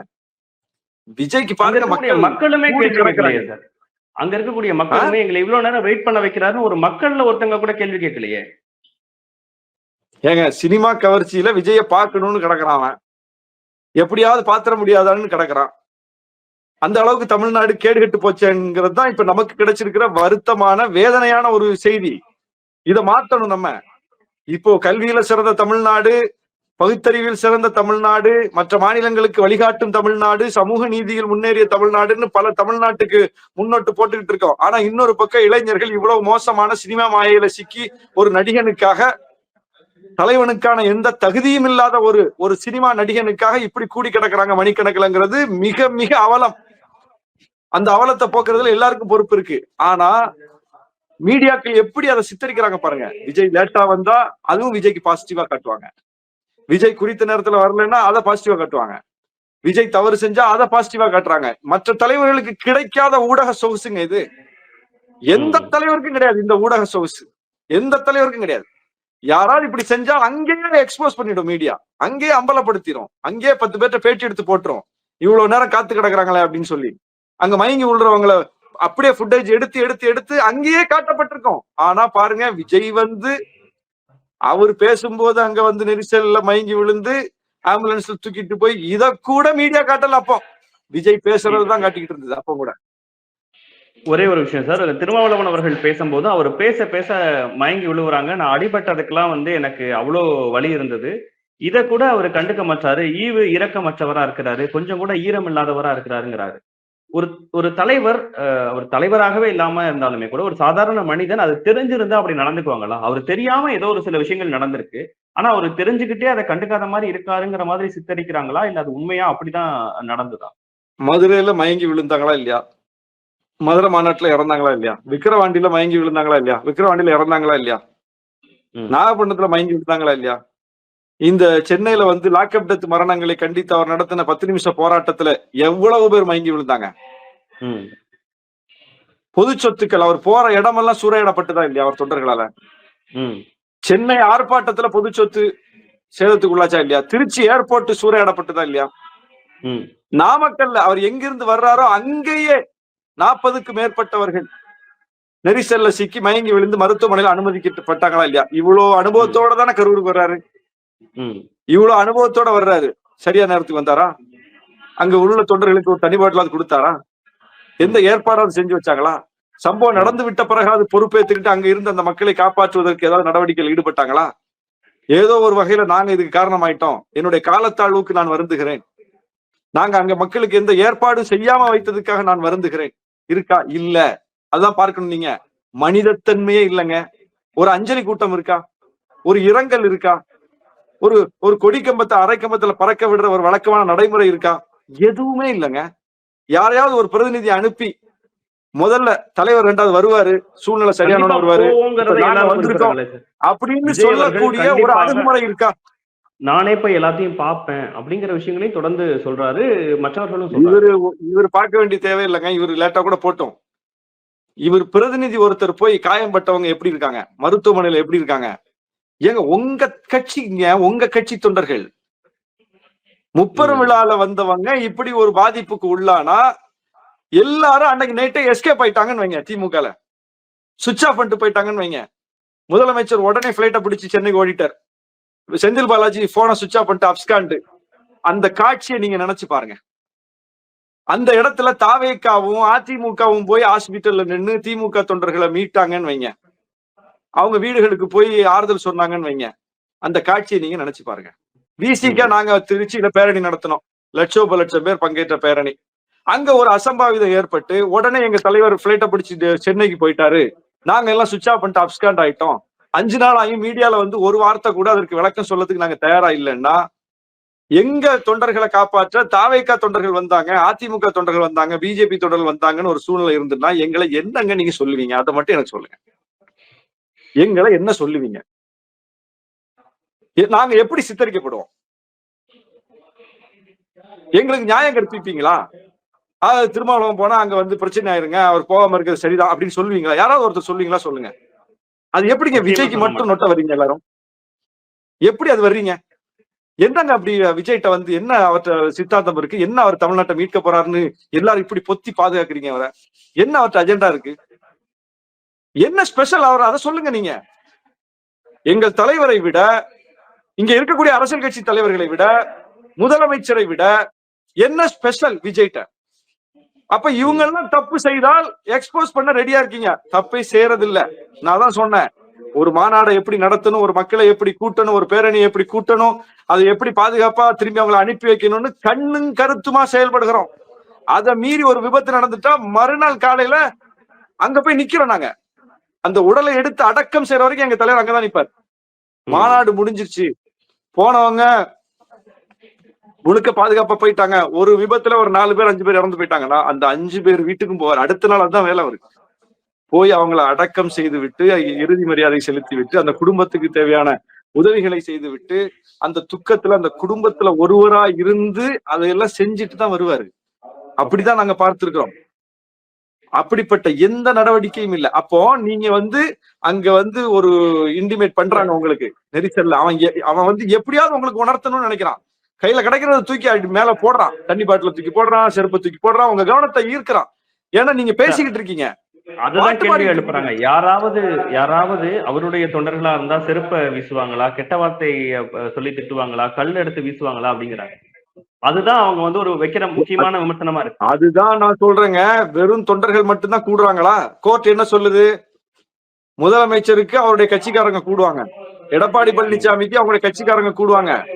ஆனால் விஜய் டாப் ஸ்டார், அவரை பார்க்க அவருடைய ரசிகர்கள், அவர் மீது அபிமானம் கொண்ட யாராவும் வருவாங்கன்னு கோர்ட் சொல்லுது இல்ல? அப்ப யாராவும் வந்தவங்க அந்த இடத்துல வந்து சிக்கிக்கிட்ட பிறகு தங்களை காப்பாற்றிக் கொள்வதற்கு, தங்கள் உயிருக்கு ஒரு நெருக்கடி ஏற்படும் போது எப்படி ரியாக்ட் பண்ணுவாங்க? எப்படி ரியாக்ட் பண்ணுவாங்க சொல்லுங்க. அந்த இடத்துல நீங்க கவனிங்க, அந்த சிச்சுவேஷனை பாருங்க, அந்த அட்மாஸ்பியர்ல இருந்து யோசிங்க. செருப்பை போட்டுட்டான், தண்ணி பாட்டில வீசிட்டான், விஜய் மேல உயிருள்ள தொண்டை இப்படி செய்வானா? அங்க அவன் தொண்டை கிடையாது அந்த இடத்துல. அங்க அவன் தன்னை காப்பாற்றிக் கொள்வது, நீ ஒன்ன காப்பாத்த கிரீஸ் தடவரல. அப்ப அட்மாஸ்பியர் தானே தீர்மானிக்குது அந்த இடத்துல. ஒன்ன காப்பாத்துறதுக்கு கிரீஸ் தடவர யார்கிட்ட இருந்து? தொண்டர்கள்ட்ட இருந்து காப்பாத்துறதுக்கு. ஒரு தொண்டன் உன்னை பாக்குறதுக்கு மேல ஏறிட்டான்னா தூக்கி பவுன்சரை வச்சு வீசுற, அவன் செத்தானா அவன் என்ன ஆனான்னு கூட கவலை கிடையாது. தன்னை காப்பாற்றிக் கொள்வதற்கு அந்த சிச்சுவேஷன்ல விஜய் எந்த எக்ஸ்ட்ரீமுக்கும் வராருல, தூக்கி வீசுறாருல. ஒரு உயிருள்ள ஒரு தொண்டனையே தூக்கி மேல இருந்து கீழே வீசுறாரு, உயிரற்ற ஒரு செருப்பு அவன் கீழே இருந்து மேல வீச மாட்டானா? என்னங்க லாஜிக் இருக்கு? விஜய் தன்னை காப்பாற்றிக் கொள்ள உயிருள்ள ஒரு தொண்டனையே தூக்கி வீசுறாருங்க பவுன்சரை வச்சு மேல இருந்து கீழே. அப்ப கீழே உழந்து கொண்டிருப்பவன், உயிர் போகக்கூடிய நெருக்கடியில் சிக்கி இருப்பவன் உயிரற்ற ஒரு செருப்பை தூக்கி வீசினா அது ஒரு பொருளாங்க அந்த இடத்துல? அது ஒரு பேசு பொருளா? முதல்ல சிச்சுவேஷனை பாப்பீங்களா, எரிஞ்ச பொருளை பாப்பீங்களா? தண்ணி பாட்டில தூக்கி வீசிட்டான், அதை தூக்கி வீசிட்டான், இதை தூக்கி வீசிட்டான், வேற என்ன செய்வான்? அந்த கூட்டத்துல கத்துனா கேட்குமா? கவனத்தை ஈர்க்கிறதுக்கு ஆதாரங்களும் இல்லாம அதிமுக, பாஜக, ஈவன் பாமக எல்லாருமே ஏதோ ஒரு அந்த ஒரு டோன்லயே பேசுறாங்க. கரெக்டா வந்துட்டீங்க. அதிமுக, பாஜக, பாமக, அப்புறம் தமிழ் மாநில காங்கிரஸ், கிருஷ்ணசாமி, பாருங்க இந்த ஒற்றுமையை பாருங்க. இவங்க எல்லாம் யாருங்க? இவங்க எல்லாம் யாரு? அதிமுக யாருங்க? விஜயின் வருகைக்காக காத்திருக்கிற கட்சி. பாஜக யாருங்க? விஜயை வைத்து தமிழ்நாட்டுல சிறுபான்மையினர் வாக்குகளை, பாஜக எதிர்ப்பு வாக்குகளை சிதறடிக்க காத்திருக்கிற கட்சி. மற்ற கட்சி எல்லாம் யாருங்க? பாமக யாருங்க? தேசிய புதிய தமிழக கிருஷ்ணசாமி எந்த நிலைப்பாடுங்க எடுப்பாரு? ஜி.கே. வாசன் யார் கூடங்க இருக்கிறாரு? அப்போ ஒரு அணியின் கருத்து, மக்கள் கருத்து கிடையாது. அது ஒரு அணியின் கருத்து. திமுக எதிர்ப்பு அணியின் கருத்து. திமுக எதிர்ப்பு சக்திகள் எல்லாம் விஜய்க்கு பின்னாடி அணி திரண்டு நிக்கிறாங்க. விஜய் பாதுகாக்கிறதுக்கு எதிராக தானே சார் இவ்வளவு நாள் விஜயும் நின்னாரு. அவங்க விஜய் ஆதரிக்க வேண்டிய இல்ல விஜய்க்கு ஆதரவா கருத்து சொல்ல வேண்டிய அவசியம் என்ன சார்? எங்க நின்னாரு? எதுல நின்னாரு சொல்லுங்க? எதுல நின்னாரு? அதிமுக எதிர்ப்பு, அதிமுக எதிர்ப்புல ஆக்கப்பூர்வமாக அவர் முன்வைத்த விஷயங்கள் சொல்லுங்க. அந்த நிகழ்வு நடந்ததுக்கு காலையில பேசும்போதுதான் நாமக்கல்ல ஜெயலலிதா அவர்களின் பெயர் சொல்லி அதிமுக விமர்சிச்சாரு. அந்த நிகழ்வுல தான் நீட்ட கூட நீங்க விளக்க மாட்டீங்களான்னு பாஜகவை நோக்கி கேள்வி எழுப்பினாரு. திமுகவும் பாஜகவும் கள்ள கூட்டணியில இருக்கிறாங்க, பாஜகவுக்கு ஓட்டு போடுறதும் திமுகவுக்கு ஓட்டு போடுறதும் ஒண்ணுதான் பேசினாரு. ஓகே, அப்படின்னா கரூர்ல சம்பவம் நடந்த உடனே செந்தில் பாலாஜி எப்படி மருத்துவமனைக்கு ஓடி வந்தார்னு அதை அரசியலாக்குற, அதுக்கு நோக்கம் கற்பிக்கிற, அதற்கு ஒரு சதி செயல்கிற பின்னணியை சொன்ன தாவேகா, அதே நேரத்துல அதிமுகவை சேர்ந்த முன்னாள் அமைச்சர் கரூருக்கு பொறுப்பானவர் விஜயபாஸ்கர் அவரும் வந்து நின்னார, அதுக்கே நோக்கம் கற்பிக்கல? அவர் எப்படி ஓடி வந்தாரு? எப்படி ஒரு மணி நேரத்துல அன்பில் மகேஷ் போறாரு? அன்பில் மகேஷ் வந்து அழுததுக்கு பின்னாடி வந்து அவ்வளவு ஒரு நடிப்பு இருக்குங்கிற ஒரு வார்த்தை. துணை முதல்வர் வந்து துபாயில இருந்து இங்க வந்துட்டு போயிட்டு திரும்பி போறாரு. அவருக்கு ஏதாவது ஒரு வந்துட்டு போறதை தவிர அங்க வேற என்ன பண்ணிட்டாருங்கிற வார்த்தையே எடப்பாடி பழனிசாமி கேட்கிறாரு. எப்படி ஒரு மணிக்கெல்லாம் பிளைட் பிடிச்சி சிஎம் அவர்கள் வந்தாரு? உடனடியா எப்படி நைட்டே போஸ்ட்மார்ட்டம் நடந்தது? காலையிலேக்குள்ள எப்படி இவ்வளவு வேகமா எல்லா ப்ராசஸையும் பண்ணாங்க அப்படிங்கிற கேள்விகள். போஸ்டர் திமுக மருத்துவ அணின்னு போட்டு எப்படி ஆம்புலன்ஸ் ரெடி பண்ணி வச்சிருந்தாங்க? எதற்காக 10 லட்சம் ரூபாய் உடனடியாக அனௌன்ஸ் பண்றாங்க? கள்ளக்குறிச்சிக்கு போகாதவர் எப்படி இங்க வந்தாரு? இந்த கேள்விகளை வரிசையா எழுப்புறாங்க. அதாவது இதுல ஏதாவது சட்ட மீறலா சொல்லுங்க? இதுல ஏதாவது சட்ட மீறல் இருக்கா? நீங்க சொன்ன விஷயங்கள் ஏதாவது சட்ட மீறல் இருக்கா? ஒண்ணு சொல்லுங்க, இது சட்ட மீறல். துணை முதலமைச்சர் அங்க வந்தது சட்ட மீறல். செந்தில் பாலாஜி மருத்துவமனையில போய் மக்களின் பக்கம் நின்றது சட்ட மீறல். முதலமைச்சர் வந்து இரவோடு இரவாக வந்தது சட்ட மீறல். தண்ணி பாட்டில் கொடுத்தது, திமுக ஸ்டிக்கர் போட்ட தண்ணி பாட்டில கொடுத்தது சட்ட மீறல். உதவி செய்தது சட்ட மீறல். ஏதாவது ஒண்ணு சொல்லுங்க சார். எப்படி மனிதாபிமான மீறல், மனிதாபிமான மீறல் இவ்வளவு வேகமா நடந்துக்கிறாங்க? கள்ளக்குறிச்சிக்கு நடக்காதது எப்படி இவ்வளவு பர்ஃபெக்ட்டா இந்த தாவேகா கூட்டத்துக்கு ஒரு விஷயம் நடந்ததுக்கு அப்புறம் எவ்வளவு பர்ஃபெக்ட்டா எப்படி நடத்துறாங்க அப்படிங்கிற கேள்வி எழுப்புறாங்க. ஏன்னா அது கரூர். செந்தில் பாலாஜி ஒரு ஆக்டிவ் பொலிட்டீஷியன். அவர் வந்து ஒரு விஷயத்தை எப்படி கையாளுவார்னு தெரியும். இந்த விஷயத்த மட்டும் இல்ல, எல்லா விஷயத்தையும் எப்படி கையாளுவாருன்னு தெரியும். அவர் எப்படி ஒரு மாநாடு நடத்துவாரு, ஒரு ஆர்கனைஸ்டா செயல்படுவாரு அப்படிங்கிறது தெரியும். அவர்கிட்ட வந்து தண்ணி பாட்டில் உட்பட எல்லாமே ஸ்டாக் வச்சிருப்பாரு அவரு. ஏன்னா அப்பதான் மாநாடு நடத்தி முடிச்சிருக்காரு. அப்ப தண்ணி பாட்டில் ராத்திரி 10 மணிக்கு மேல இல்ல, நீங்க நாள் முழுக்க தண்ணி கொடுக்கல, மருத்துவமனையில வந்து கூடியிருக்கவங்களுக்கு தண்ணி இல்லங்கும் போது தன்னுடைய அலுவலகத்துல திறந்து எடுத்துட்டு வந்து கொடுக்குறாரு. நீங்க கொடுக்காதவரை கேள்வி கேட்பீங்களா, கொடுத்தவரை கேள்வி கேட்பீங்களா? என்ன லாஜிக் இது? இது என்ன லாஜிக்? போகாதவங்களை கேள்வி கேட்பீங்களா, போனவங்களை கேள்வி கேட்பீங்களா? என்ன லாஜிக் இது? பிளைட் பிடிச்சு சென்னையில இருந்து கரூருக்கு வந்து இறங்கினவரை கேள்வி கேட்பீங்களா, கரூர்ல இருந்து சென்னைக்கு ஓடினவரை கேள்வி கேட்பீங்களா? என்ன லாஜிக் இது? ஏதாவது லாஜிக் இருக்கா? அமைச்சர் அழுதது வந்து ஒரு நாடகம் மாதிரி சித்தரிச்சாங்க. ஏங்க, அவர் பள்ளி கல்வித்துறை அமைச்சருங்க. 10 குழந்தைங்க வந்து அவர் முன்னாடி செத்து கிடக்கிறத பார்த்தா அவருக்கு வந்து வருத்தம் வராதா? குழந்தைகளோட பயணிக்கிறவருங்க, குழந்தைகளை கூட்டு வெளிநாட்டு சுற்றுலா போறவருங்க, குழந்தைகளை கூட்டு போய் வந்து ஆற்றுப்படுத்துறவருங்க, குழந்தைகளுக்கான கொள்கைகளை வகுக்கிறவருங்க, குழந்தைகளுக்கு பொறுப்பான ஒரு அமைச்சர், குழந்தைகளையே அன்றாடம் சந்திக்கிறவர், குழந்தைகளோடு நீந்தக்கூடியவர். 10 குழந்தைங்க திடுமனா வந்து இப்படி நெரிசல்ல செத்து கிடக்குறாங்க, காரணமே இல்லாம கிடக்குறாங்கன்னா அந்த இடத்துல ஒரு மனிதனாக கண்ணீர் வடிப்பான். ஜெயலலிதா இறந்த பிறகு நீங்க போட்ட போலி கண்ணீர் போல ஒரு கண்ணீர் அல்ல அது, அது உண்மையான கண்ணீர். அவர் குழந்தைகளை கையாளக்கூடியவர், குழந்தைகளோடு பயணிக்கக்கூடியவர், குழந்தைகளுக்கு பொறுப்பான ஒரு அமைச்சர். அவர் வந்து குழந்தைகள் இப்படி பார்த்த உடனே திடுமனா யாருக்கு வருவாங்க? அமைச்சரை விட்டுருங்க, அந்த காட்சியை பார்த்து யாருக்கு கண்ணீர் வராது அதை சொல்லுங்க. நான் போயிருந்தாலும் அழுதுருப்பேன், நீங்க போயிருந்தாலும் அழுதுருப்பீங்க, யார் போயிருந்தாலும் அதை பார்த்து அழுவாங்க. யார் போயிருந்தாலும் அதை பார்த்து அழுவாங்க. அழணும், அழுதாதான் அதுல மனித நேயம் இருக்குன்னு அர்த்தம், மனசுல ஈரம் இருக்குன்னு அர்த்தம். ஏங்க நீங்க வந்து 10.5 விழுக்காடு கொடுத்துட்டீங்க அப்படின்னு சொல்லிட்டு கடைசி நேரத்துல போய் கையெழுத்து போட்டு வாங்கிட்டு வந்து அது செல்லுபடி ஆகாதுன்னு நல்லாவே தெரிஞ்சும் இது கோர்ட்ல நிக்காதுன்னு நல்லாவே தெரிஞ்சும் அன்புமணி அழுதாரு பாருங்க. அதுதான் நாடகம், அதுதான் நாடகம். இது கோர்ட்ல நிக்காதுன்னு உங்களுக்கு என்ன விட ராமதாஸுக்கு நல்லா தெரியும். 30 வருஷமா சமூக நீதி அரசியல் பண்றவங்க, இடஒதுக்கீட்டுக்காக போராடி கொண்டிருக்கிறவங்க, வன்னியர்களுக்கான இடஒதுக்கீடு பத்தி அவங்களை விட வேற யாரும் எக்ஸ்பர்ட் கிடையாது. அப்போ எடப்பாடி கடைசி நேரத்துல போட்டுட்டு போற ஆனா நிக்குமா நிக்காதான்னு உங்களை விட என்ன விட உலகத்துல உள்ள யாரையும் விட நல்லா தெரிஞ்சவர் அன்புமணி. ஆனா அழுதாரு பாருங்க. அதுதான் நடிப்பு, மக்களை ஏமாத்துறதுக்கு. அதுதான் நடிப்பு. இவங்க அழுதாங்க பாருங்க. சின்னம்மா நீங்க தான் மீட்க வரணும்னு காலில் விழுந்து அழுதாங்க பாருங்க. கடைசியில் அந்த சின்னம்மாக்கு ஆப் அடிச்சுக்கிட்டு இவங்க வேலையை பார்த்தாங்க பாருங்க. அப்ப அந்த நடிப்பு தான் பொய் நடிப்பு. சசிகலாட்ட நடிச்சது நடிப்பு தான் பொய் நடிப்பு. அந்த அழுகைதான் பொய்யான அழுகை. அன்புமணி போட்ட அழுகைதான் பொய்யான அழுகை. இதுல என்ன பொய்யான அழுகை இருக்கு? இதுல என்ன அழுகை இருக்க முடியுமா? சரி, இப்ப அழுதுனால அதுல கெயின் அவருக்கு சொல்லுங்க. உங்க தலைவரே விஜய் அவர்கள் பேசுனத ஹஸ்கி வாய்ஸ்ல பேசிட்டா அது வந்து ரொம்ப வலியோட இருக்கீங்கன்னு அர்த்தமான கேள்வி கேட்கறாங்க சார். ஆமா, ஏங்க மேக்கப்ப போட்டுட்டு ட்ரிம் பண்ணிட்டு 4 நாள் ஒத்திகை பார்த்துட்டு 4 நிமிஷம் பேசுற வீடியோல ஒரு துக்கம் இல்ல, ஒரு வருத்தம் இல்ல, ஒரு வலி வெளிப்படல. மாறாக தன்னுடைய தவறுகளை மறைக்கக்கூடிய அளவுக்கு அரசியல் எதிரியின் மீது பழி போட்டு விட்டு அவரை சேலஞ்சுக்கு கூப்பிடுறீங்கன்னா, இதை விட வலிமையா இன்னும் அரசியல் பண்ணுவோம்னு ஒரு அரசியல் கண்டென்ட் அதுக்குள்ள வைக்கிறீங்கன்னா நீங்க யார்?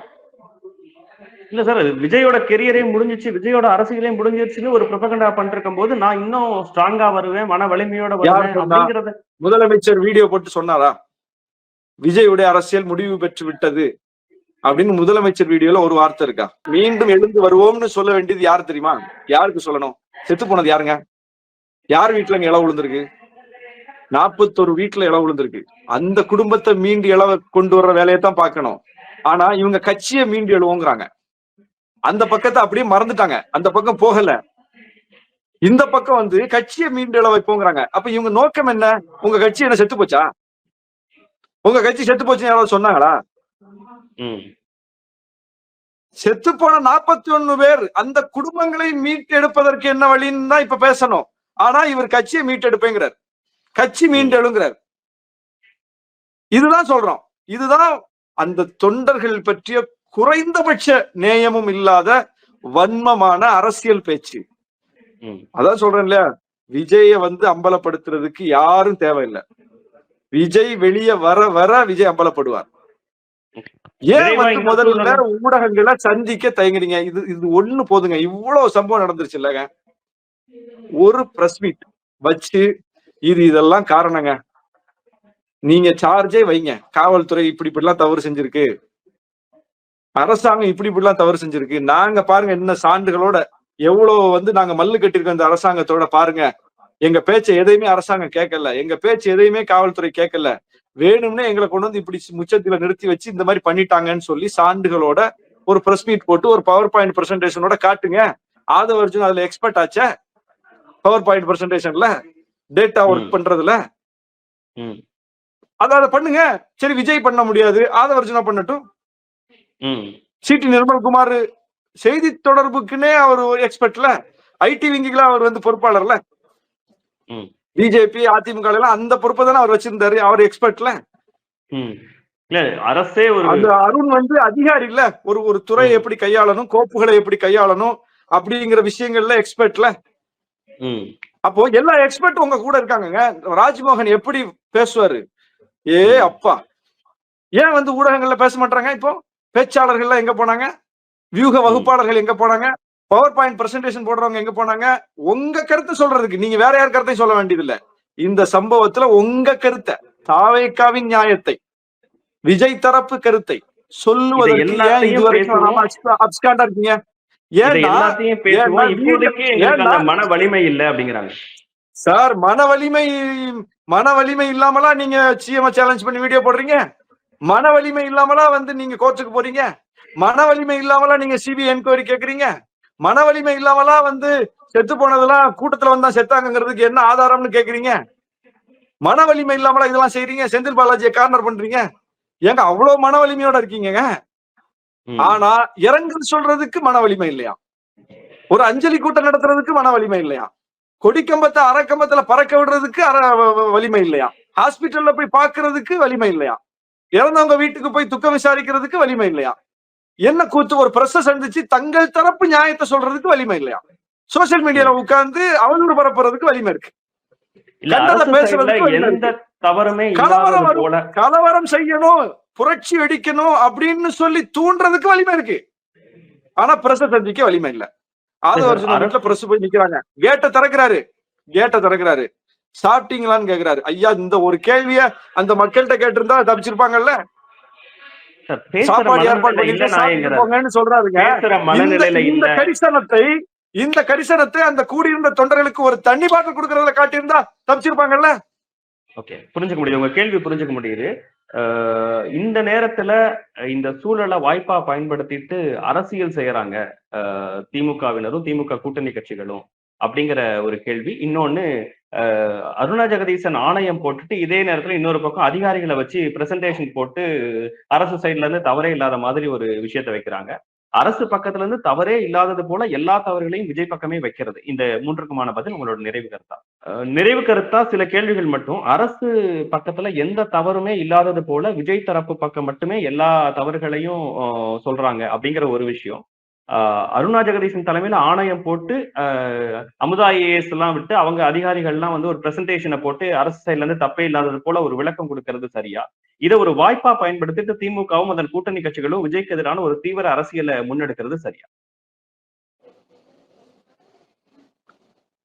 அந்த அளவுக்கு எல்லாம் எங்களை கீழே இறக்காதீங்க. இந்த மாதிரியான ஒரு துயரத்தை வைத்துத்தான் விஜய கார்னர் பண்ணணுங்கிற எந்த அவசியமும் எங்களுக்கு கிடையாது. எங்க எதிரியே முதல்ல விஜய் கிடையாது, அதை புரிஞ்சுக்கங்க. நாங்க இந்தியாவை ஆளக்கூடிய, இந்தியாவினுடைய பல மாநிலங்களை ஆளக்கூடிய, நூற்றாண்டு கண்டிருக்கிற இயக்கமான RSS அதனுடைய சித்தாந்தத்தையும் எதிரே முன்னிறுத்தி போராடக்கூடியவர்கள், மாநில சுயாட்சிக்காக போராடக்கூடியவர்கள், சமூக நீதிக்காக போராடக்கூடியவர்கள், புரியுதா உங்களுக்கு, மொழி உரிமைக்காக போராடக்கூடியவர்கள். எங்களுடைய அஜெண்டா பெருசு, எங்களுடைய இலக்கு பெருசு. நாங்க வந்து அகில இந்திய அளவுல ஒரு மிகப்பெரிய அணியை கட்டி பாஜக எதிர்ப்பை களத்துல தீவிரமாக கொண்டு போய் கொண்டிருக்கிற கட்சிகள். எங்களுக்கு வந்து ஒரு புதிதாக வளர்ந்து வருகிற ஒரு கட்சிய, அதுவும் அரசியல் பயிற்சியே இல்லாத ஒரு சினிமா நடிகர் தொடங்கி இருக்கிற ஒரு கட்சிய அவங்கள கார்னர் பண்ணி அவங்கள வந்து காலி பண்ணி அதுல மேலெழுந்து நிற்கணுங்கிற எந்த தேவை எங்களுக்கு கிடையாது. அந்த அளவுக்கு வலிமையான எதிரியும் விஜய் கிடையாது. முதல்ல எதிரி வலிமையானவரா இருக்கணும்ல, சித்தாந்த ரீதியாவா, கோட்பாட்டு ரீதியாவா, கட்டமைப்பு ரீதியாவா, பூத் வாரியாவா, எந்த இடத்துல விஜய் வந்து எங்களுக்கு எதிரி சொல்லுங்க. நாங்க ஏன் விஜய் கார்னர் பண்ணணும்? எந்த தேவையும் இல்லை. விஜய் தன்னுடைய அதிகார வெறிக்காக, தன்னுடைய அதிகார கோர பசிக்காக அவர் வந்து மலிவான அரசியல் செய்யறாரு. அதுக்காக இல்லாத எதிரியை கட்டமைக்கிறார். அவருக்கு வந்து யாரை எதிரின்னு சொல்லணும்னு தெரியல. பாஜகவை எதிரின்னு சொல்லணும். அவரு பாஜக எதிர்ப்பு அரசியல் எங்களை மாதிரி பேசி பாஜகவை எதிர்த்து களத்துல நின்று சந்திக்கக்கூடிய வலிமை அவருக்கு கிடையாது. பாஜக ஒரு அதட்டுனா அந்த இடத்துல ஆடி போயிடுவார். அவர் எத்தனை பேர் ஆடி போயிருக்காங்க இந்தியா முழுவதும். ஆடாம அசையாம இன்னைக்கு நிக்கிறது நாங்க தானே. இந்தியா கூட்டணியில தமிழ்நாட்டுல தானே குறிப்பா நிக்கிறோம். இந்தியாலேயே எங்க கூட்டணியில பல பேர் வந்து காணாம போயிட்டாங்கல்ல. விஜய் வந்து அந்த மாதிரி ஒரு வலிமையா நின்று பிஜேபி எதிர்ப்பாரா? இருக்க மாட்டார். இந்த இப்பவே அவர் வந்து யார் யாரை சந்திக்கிறாரு, யார் யார் அவருக்கு ஆதரவா பேசுறாங்கன்னு ஒரு சம்பவத்தில் தெரிஞ்சு போச்சு. ஒரே ஒரு சம்பவத்தை கூட தாண்ட முடியல அவரால். இவர் எப்படி அரசியல் நெருக்கடிகள் எல்லாம் தாண்டுவாரு? அப்ப விஜய் வந்து எங்களுக்கு எதிரியா இருக்க முடியாது. நாங்க எங்களுடைய எதிரி பெரிய எதிரி.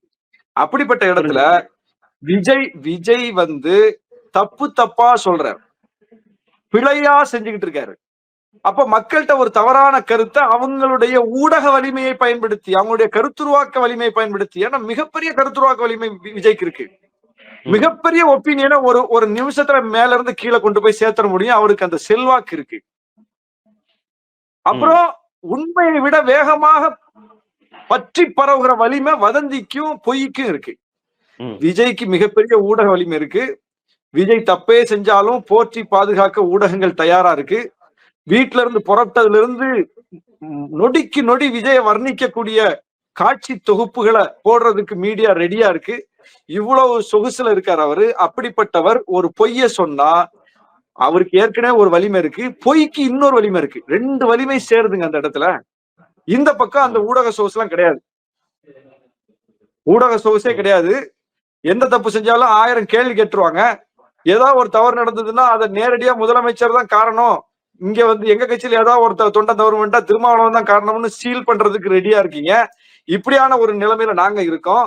இன்னொரு பக்கம் உண்மையை சொல்றோம். இது நடந்துச்சுங்க, இப்படி நடந்துச்சுங்க, குறித்த நேரத்துக்கு அவர் வரலங்க, இடம் வந்து நல்ல இடம் தாங்க கொடுத்தோம்.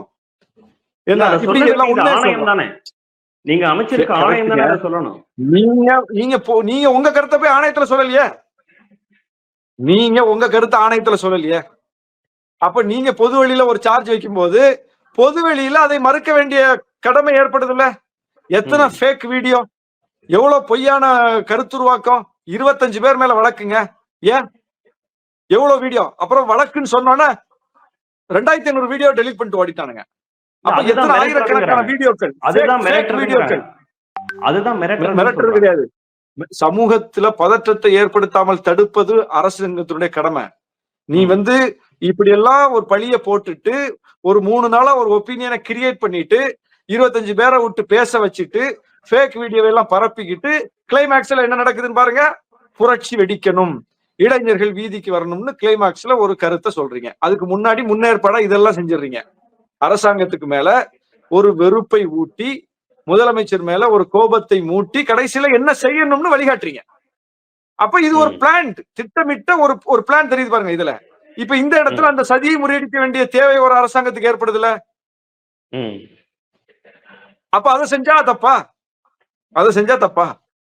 இல்ல, சந்தேகங்களே எழுப்ப முடியாத சூழல் வருதுன்னு, கருத்து சுதந்திரத்திற்கு ஆபத்து அப்படிங்கிறத ஈவன் எதிர் அரசியல் பண்ணக்கூடியவங்க எல்லாம் முன்வைக்கிறாங்க. அது சந்தேகமா? அது சந்தேகமான்னு கேக்குறேன். அது சந்தேகமா? இப்ப வந்து நம்ம உடற்கூறாய்வு எப்படி இரவுக்குள்ள பண்ணீங்க, மாலைக்குள்ளதானே பண்ணணும்னு ஒரு சந்தேகம் கிளப்பப்பட்டதுல அந்த சந்தேகத்தை கிளப்பியதுக்காக யாராவது கைது செய்யப்பட்டிருக்காங்களா? இல்ல. அது ஒரு சந்தேகம். அந்த சந்தேகம் தெளிவுபடுத்தப்பட்டது, அவ்வளவுதான். அதற்காக கைது இல்ல. அப்ப எதற்காக கைது? அவதூறையும் வன்மத்தையும் உமிழ்ந்தவர்கள் கைது செய்யப்பட்டிருக்கிறார்கள். அது ஏற்படுத்துற தாக்கத்தை பாருங்க. இப்ப பீகார் தொழிலாளர்கள் தமிழ்நாட்டுல கொல்லப்படுகிறார்கள். ஒரு பிஜேபிக்காரன் வீடியோ போட்டான். அவன் மேல சட்ட நடவடிக்கை எடுக்கணுமா வேண்டாமா? நீங்க சொல்லுங்க.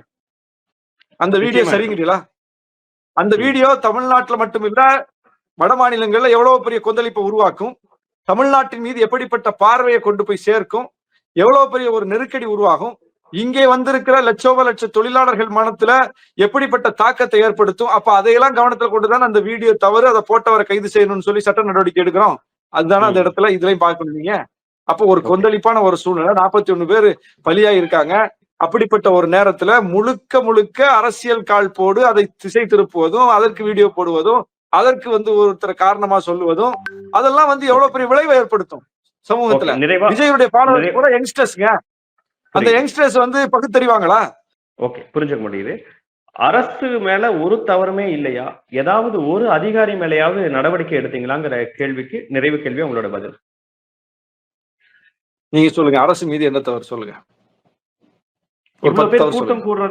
ஒரு கூட்டம் கூடுறத கவனிக்கல, ஈவன் ஒரு எக்ஸ்பெக்டட் கவுண்டை விட அதிகமான மக்கள் கூடும் போது காவல்துறைக்கும் அந்த பொறுப்பு இருக்குல்ல. இவ்வளவு கூட்டம் கூடுதுங்கிறத உளவுத்துறையும் கண்காணிச்சிருக்கணும். அந்த இடத்துக்கு விஜய் அவர்களை அனுமதிச்சிருக்க கூடாது. ஈவன் விஜய் அவர்களே நீங்க வரவே வேண்டாம், பேசவே வேண்டாம்னு சொல்லி இருந்திருக்கலாம்ல. சரி, விஜய் அவரை தடுக்கணும் அப்படிதானே சொல்றீங்க? அந்த இடத்துல விஜய் 4000 பேரோட நாமக்கல்ல இருந்து வருவாருன்னு, 10,000 பேர் வருவாங்கன்னு ஒப்புக்கொண்டு அனுமதி கொடுக்கப்பட்டிருக்கு. 20,000 பேர் வருவாங்கன்னு டபுளா யோசிச்சு 100 பேர் கொடுக்கப்பட்டது எடப்பாடிக்கு. 500 பேர் பாதுகாப்பு கொடுக்கப்பட்டிருக்குது தாவைக்கா விஜய்க்கு. எடப்பாடிக்கு 100 பேர் கொண்ட பந்தோபஸ்த். அவர் 15,000 பேரை கூட்டியிருக்காரு. இவங்க 10,000 பேர் தான் சொல்லியிருக்காங்க. 20,000 பேர் கூடுவாங்க, 25,000 பேர் கூடுவாங்கன்னு 4 மடங்கு அதிகரிச்சிருக்காங்க. 500 பேர் கொண்ட பாதுகாப்பு பந்தோபஸ்த், போலீஸ் பாதுகாப்பு கொடுத்திருக்காங்கல்ல. விஜய் வர்றார், அங்கிருந்தே பல ஆயிரம் பேரை கூட்டிகிட்டே வர்றாரு கூட. காவல்துறை தடுக்கிறாங்க, கூட்டம் அதிகமா இருக்கு, போவாதீங்க, இந்த இடத்துல நின்று பேசிருங்கிறாங்க. அதையும் மீறாரு. இது எல்லாமே ஸ்பாட்ல நடக்குது. இப்படி அவர் மீறுவாருன்னு காவல்துறைக்கு தெரியாது. காவல்துறை இல்லங்க, என்ன செய்யணும் அந்த இடத்துல சொல்லுங்க? அந்த இடத்துல காவல்துறை என்ன செய்யணும்? இதுக்கு மேல பிரச்சனைகளை ஏற்படுத்தணும் சொல்லி இருக்காங்க. ஈவன் தடுத்து சொல்லிருக்காங்க. அவ்வளவுதான் சொன்னதை கேட்கணும் ஒருத்தர். சொன்னதை கேட்கணும். கேட்காம முன்னேறி போறார். அந்த இடத்துல தடுத்து விஜய அந்த ஸ்பாட்ல அரெஸ்ட் பண்ணினால் என்ன நடக்கும்னு மட்டும் சொல்லுங்க. ம். தயவு செய்து சொல்லுங்க. இதாவது 41 பேரோட போச்சு. அப்படி ஆனா என்ன நடந்திருக்கும்? சொல்லுங்க. மோசமானதா மாறி இருக்கு. எவ்வளவு மோசமானதா மாறி இருக்கும்? அப்ப ம். எல்லாரும் என்ன சொல்லுவீங்க? அவர் அரசு வாட்டுக்கு போய் திட்டமிட்டே பேசிட்டு பண்ணது. போயிருப்பாரு. அவர் ம். வாட்டுக்கு போய் பேசிட்டு போயிருப்பாரு. அப்ப அவர் பேசுறதே 5 நிமிஷம். அவரே சொல்றாருல, நானே 3 3 நிமிஷம் தான் நிமிஷம். பேசுறேன். 3 நிமிஷம் பேசிட்டு அவர் வாட்டுக்கு போயிருப்பாரு. எந்த பிரச்சனையும் இருந்திருக்காது. ஆனா காவல்துறை போய் தடுக்க போய் நெரிசலாகி பிரச்சனை வந்து இத்தனை பேர் இறக்க வேண்டிய சூழ்நிலை உருவாயிருச்சுன்னு சொல்லுவீங்க. அப்ப ம். காவல்துறை அங்க எவ்வளவு பொறுப்பா கடமையாற்றிருக்காங்க பாருங்க. பொறுப்பா ம். கடமையாற்றின காவல்துறை மேல ஏங்க நடவடிக்கை எடுக்கணும்? என்னங்க இது வம்பா இருக்கு? ம். உங்க தலைவர் காவல்துறை அந்த சிச்சுவேஷன் எப்படி ஹேண்டில் பண்ணிருக்காங்க பாருங்க. ஓகே. காவல்துறை எவ்வளவு எவ்வளவு அவரே வந்து தேங்க்ஸ் பண்றாருங்க. அவரே வந்து நன்றி தாங்க சொல்றாரு. எடுத்த உடனே காவல்துறைக்கு நன்றி சொல்றாருங்க அவரு. ம். ம். மற்ற ம். இடங்கள்லயாவது காவல்துறைக்கு வந்து சார்ஜ் பண்ணாரு, குற்றச்சாட்டு வச்சாரு. மற்ற ம். இடங்கள்ல எல்லாம் பேசும்போது இங்க காவல்துறைக்கு நன்றி சொல்றாரு வந்த உடனே. உங்க ம். தலைவரே விஜய் மேல டிஎம்கே ஏன் இவ்ளோ சாஃப்ட் கார்னரா இருக்கு? ஏன் வழக்கு பதிவு பண்ணலைங்கிறாரு. அ ஏதாவது ஒரு இடத்துல மிஸ் பண்றாங்கன்னு நினைக்கிறீங்களா டிஎம்கே? வழக்கு பதிவு பண்ணணுங்கிறது தான் அதுல சொல்ல வேண்டிய கருத்து. அதுதான் எங்க தலைவர் சொல்றாரு. வழக்கு பதிவு பண்ணணும். ஆனந்த் வேற, விஜய் வேற இல்ல. ஆனந்த் மேல வழக்கு பதிவு பண்றதுக்கு, சிடி நிர்மல்குமார் மேல வழக்கு பதிவு பண்றதுக்கு என்ன நியாயம் உண்டோ, அந்த மாவட்ட செயலாளரை கைது செய்வதற்கு என்ன நியாயம் உண்டோ, அதை விட கூடுதலான நியாயம் அந்த மாவட்ட செயலாளர் அம்புதான். எய்தவர் விஜய். அம்பை கைது செய்யும் போது எய்தவரை கைது செய்யணும்ல. எய்தவர் ம். மீது சட்ட நடவடிக்கை எடுக்கணும்ல. ம். வழக்காவது ஓகே. பதிவு செய்யணும்ல. அது என்ன செய்ய வழக்கு பதிவு போறாங்க? செய்யுங்க. என்ன செய்ய போறாங்கன்னு பொறுத்து வந்து பார்ப்போம் சார். தாவேகா குறித்து பல்வேறு உங்கள் தரப்பு கேள்விகள, மக்கள் தரப்பு கேள்விகள எழுப்பியிருக்கிறீங்க. என்ன பதில் சொல்லப் போறாங்க? என்ன நடவடிக்கை அரசு சார்பில் எடுக்கப் போறாங்கன்னு பொறுத்து வந்து பார்ப்போம் சார். இவ்வளவு நேரம் உங்க நேரத்தையும் கருத்துக்களையும் பகிர்ந்து கொண்டதற்கு மிக்க நன்றி.